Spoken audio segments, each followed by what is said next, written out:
술전의 모습은 온데간데였고.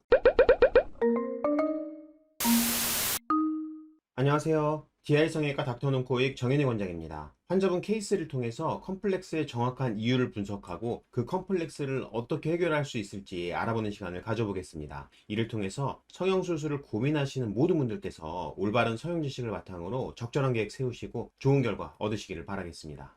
이번 케이스는 어떤 구조인지 케이스 사진을 먼저 한번 보실게요. 코 수술 후에 구축 변형, 보형물의 이동 변형이 오신 분들의 전형적인 모양이에요. 만약에 본인 코가 이런 모양이다. 그렇다면 밸런스 맞춰주는 수술만으로도 훨씬 예쁜 모양으로 교정이 가능합니다. 사진 보시면 콧대가 너무 높은 느낌이죠? 그리고 코끝은 들창코 변형이 와서 낮고 상방으로 들려 있어요. 콧대 코끝의 밸런스가 안 맞아서 전체적인 느낌이 뭔가 이상하죠. 콧대가 높은데도 입체감은 별로 느껴지지가 않아요. 이렇게 코끝은 낮고 콧대는 너무 높아서 이마와 연결되어 보이는 느낌의 코를 아바타 코라고 부르기도 하죠. 코바닥 부위를 보시면 콧볼이 파묻혀서 잘 보이지 않을 정도로 코바닥이 꺼져 있어요. 그래서 팔자가 깊어 보이고 입도 튀어나와 보이는 느낌이 좀 있어요. 평면형이나 중안부 한모령 얼굴 구조를 가진 분들의 특징입니다. 이 경우에 만약 낮은 코바닥을 기준으로 코를 만들게 되면 꺼진 느낌, 입 튀어나와 보이는 느낌이 그대로 남아서 전체적인 변화도 미미하고 막상 촌스러운 느낌이 잘 교정이 되질 않아요. 사실 코가 이런 형태로 높으면 그냥 크고 비대해 보이기만 해서 별로 예쁘지가 않죠. 콧대 높이에만 집착하시는 분들이 간혹가다 계시는데 코끝과의 밸런스가 중요하지 콧대 높이가 중요한 게 아닙니다. 오늘 케이스 보시면 확실히 아시게 될 겁니다. 그래서 오늘의 케이스가 도움이 되실 만한 분이 누구냐? 코 수술 후에 구축 변형이 발생한 분이에요. 그래서 콧대와 코끝의 밸런스가 망가져 있고 코 모양이 뭐랄까 뭔가 좀 이상해요. 콧대는 아바타처럼 높고 코끝은 낮고 들린 들창코 변형이 동반되어 있어요. 이런 변형은 몇 년에 걸쳐서 서서히 오기도 하고 몇 달 만에 순식간에 오기도 합니다. 그리고 이런 분들께서는 흔히들 코 수술하고 오히려 더 안 예뻐졌다는 그런 얘기를 듣고 오세요. 그래서 보형물 다 빼고 그냥 원래 코로 그냥 돌아오고 싶다, 뭐 이런 얘기도 하시는데 그 말씀도 일부는 맞아요. 하지만 그렇다고 무작정 다 낮춰버리면 후회하시게 됩니다. 예뻐지려고 수술하는데 예뻐질 수 있는 가능성을 왜 포기하시나요? 코에서 중요한 건 바로 밸런스죠. 밸런스를 맞추면 돼요. 코끝은 높이고 콧대는 낮추고. 이상하게 높여서 안 예쁜 거지 코를 높이는 게 안 예쁜 건 아니에요. 두 번째 특징은 코바닥이 낮다는 점이에요. 팔자주름 쪽 그리고 입술과 연결되는 비순각 부위가 꺼져 있는 분들은 주위 구조인 코나 입이 상대적으로 좀 높아 보이죠. 근데 그렇다고 실제 코가 높은 건 아니기 때문에 코바닥도 높이는 것을 고려해서 코수술 목표를 정하는 것이 좋습니다. 왜냐? 중안면이 꺼진 느낌은 약간 나이 들어 보이고 촌스러운 이미지를 낸다고들 하니까요. 다시 사진으로 돌아와 보면 여기 노란 선은 술전의 콧대 시작점과 코끝의 피크 지점의 위치입니다. 콧대 시작점이 거의 미간까지 올라가 있어요. 그리고 코끝 피크 지점의 위치는 거의 콧볼의 위쪽 경계에 걸쳐져 있는 것을 보실 수 있습니다. 이분 코 모양이 이렇게 변형된 이유가 뭐냐? 이전 수술에서 L자 보형물을 삽입하여 수술한 뒤에 구축 변형이 발생되었기 때문입니다. 이전 수술에서 코끝 지지 구조를 아예 만들지 않았기 때문에 구축 변형이 오게 되면 보형물이 상방으로 이동하고 코끝은 떨어지게 되는 겁니다. 이렇게 L자 보형물이 삽입된 재수술의 경우에는 코끝 높이를 형성하는 대부분이 이렇게 보형물 볼륨이기 때문에 원래의 진짜 코끝은 외관상 보이는 코끝 높이보다 훨씬 낮게 있다고 보시면 됩니다. 그래서 이런 경우에는 코끝 교정 목표를 생각보다 상당량 높게 생각해야만 술전보다 변화된 모습을 만들 수가 있습니다. 자, CT 사진 보시면 코끝에 보형물이 만드는 높이가 거의 3mm 가까이 돼요. 이 얘기는 보형물을 빼고 나서 코끝을 4, 5mm 정도 높이면 술전이나 수루나 거의 동일한 높이의 코끝이 나온다는 얘기죠. 그래서 변화를 원한다면 코끝을 그거보다 더 높여야겠죠. 그럼 수술 계획 세워보겠습니다. 일단 높은 콧대는 밸런스 맞춰서 좀 낮춰주는 게 좋겠습니다. 보형물 교체해주면 되겠죠. 하지만 그렇다고 콧대를 너무 낮추면 코 전체의 입체감이 떨어져 버리기 때문에 코끝과 밸런스를 맞춘다고 생각하고 코끝을 일단 높이고 코끝에 맞춰서 콧대 라인을 예쁘게 잡아준다는 쪽으로 계획을 세우는 게 좋습니다. 콧대 목표는 콧대 시작점을 초록선까지 낮추는 방향으로 세웠습니다. 그리고 코끝이 좀 들려 보이죠? 이상적인 위치는 이보다 꽤 아래로 내려가야겠죠. 그래서 여기 초록색 선까지 코끝을 충분히 내려줘야 됩니다. 간혹 환자분들께서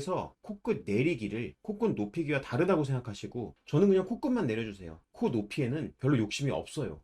뭐 이렇게 말씀하시기도 하는데 코끝을 내리려면 코끝을 상당량 높여줘야 돼요. 그냥 거의 뭐 동일한 수술이라고 생각하시면 돼요. 잘 이해가 안 가시면 나중에 이분 수술 전후 사진 보시면 바로 이해 가실 겁니다. 그리고 코바닥이 낮으니까 중안면 수술도 병행되면 좋겠죠. 연령이 있으신 분들의 경우에는 귀족 수술로 일석이조의 효과를 보신다고 생각하시면 됩니다. 중안면이 돌출되고 팔자가 줄어들면서 촌스러워 보이는 느낌, 나이 들어 보이는 느낌이 세련되고 젊어 보이게 바뀌게 되는 거죠. 게다가 코끝과 코바닥 밸런스가 맞아져서 코가 과하지 않고 자연스러워 보이게끔 만들어줍니다. 특히 연령이 높으신 분들께는 자연스러운 거 엄청 중요하거든요. 귀족 수술 꼭 기억하세요. 술중 사진 보시면 코끝 연골 지지 구조가 거의 만들어져 있지 않죠. 그냥 그대로 L자 보형물만으로 콧대 코끝이 만들어져 있는 걸 보실 수 있습니다. 제거된 보형물 형태를 보면 원래는 저런 반듯한 L자 모양인데 보형물 삽입 후에 이물 반응과 보형물의 이동 변형으로 인해서 코끝이 눌리고 들리는 변형이 발생하였고, 그래서 코 안에 들어있는 보형물의 위치와 형태는 저렇게 변형된 모양입니다. 이런 L자 보형물은 제거하고 새로 만드는 코끝에 맞는 모양의 새로운 보형물로 교체되게 됩니다. 그리고 장기간 L자 보형물이 코끝을 자극하면서 코끝 피부가 상당히 얇아져 있습니다. 이 점도 수술하면서 보완이 되어야겠죠.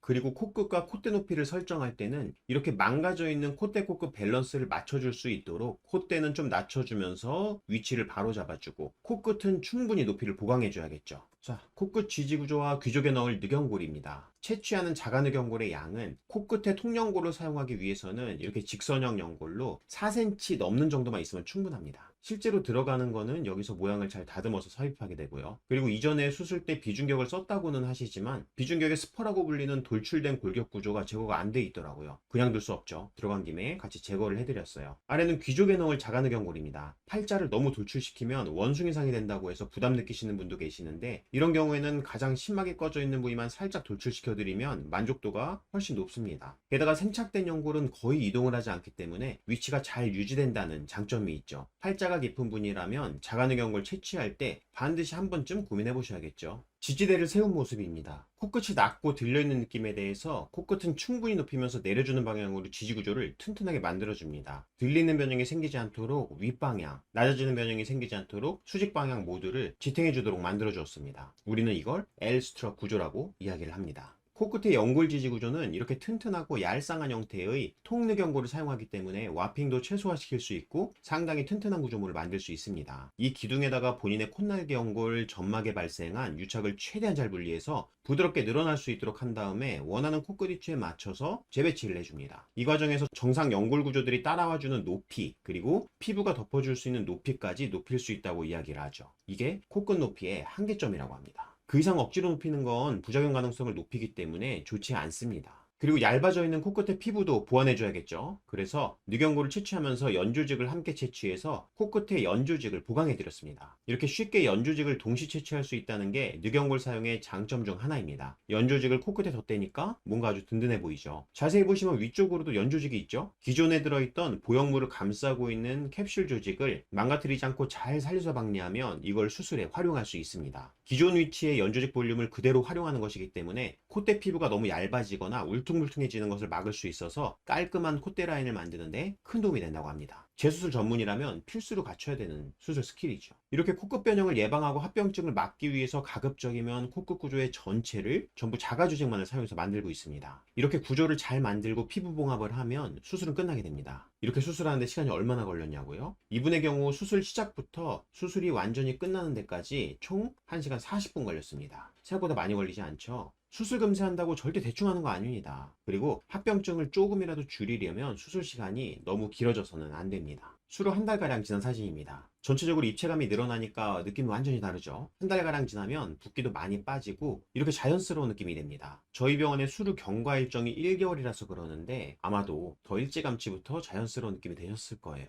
콧대는 시작점을 여기 녹색선까지 살짝 낮춰주었어요. 생각보다 콧대를 많이 낮추진 않았죠. 코끝이 충분히 잘 높아졌기 때문이에요. 코끝은 이렇게 충분히 높여져서 피크 지점인 녹색선 보시면 상당 부분 아래로 내려간 것을 확인하실 수 있습니다. 코끝이 높아지면 내려간다는 효과가 난다고 말씀드렸죠. 코끝을 많이 높이면 부자연스러울 거라고 생각하시는 분들이 계시는데 절대 그렇지 않아요. 코 바닥을 함께 높이고 전체적으로 연골을 이동시켜서 만들면 이렇게 자연스러운 느낌이 납니다. 그래서 팔자나 중안부가 꺼져 있다면 중안부까지 보강하면서 이거를 고려해서 코끝 높이를 충분히 설정하고 연골을 재배치해서 수술하는 것이 좋습니다. 그 결과 팔자 부위도 자연스럽게 코끝을 따라 높아졌고 비순각도 개선되면서 돌출입 느낌도 많이 줄었죠. 그리고 전체적으로 돌출형 얼굴이 되면서 세련된 느낌이 납니다. 수술 전 후 비교 사진이에요. 어떠신가요? 술전의 모습은 온데간데없고 아주 세련된 느낌의 여성분이 계시네요. 마치 다른 사람처럼 느껴질 정도로 미적으로 상당히 개선된 것을 확인할 수 있습니다. 결론 말씀드릴게요. 통연고를 사용했을 때 생각보다 와핑 가능성 상당히 낮아요. 코끝이 틀어질까봐 걱정할 필요는 거의 없습니다. 제 경우 이전에 사용하던 술기 대비 좀 더 개선된 술기를 사용했고요. 수술 시간이 상당히 단축되었고 중심축에 맞추어 구조를 지지해주는 힘은 더 좋아졌어요. 그래서 늑연골 떼는 것부터 수술 종료까지 2시간 내로 끝나는 경우가 많습니다. 수술 과정도 매우 안전해서 수요마 치료도 진행이 가능하죠. 가장 중요한 게 모양이죠. 모양도 예뻐요.